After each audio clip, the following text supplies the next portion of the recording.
Okay, to fix this problem that is loose, this item or bracket, I'm gonna be using something very easy.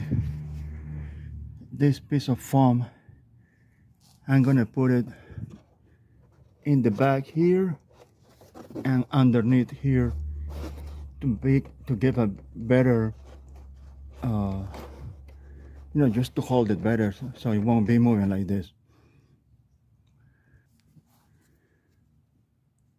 Okay, so I did the first part, as you can see right there, and now we're gonna go underneath, push it in just like that, and that will hold it. I did the same thing on the other side. The other one was moving more.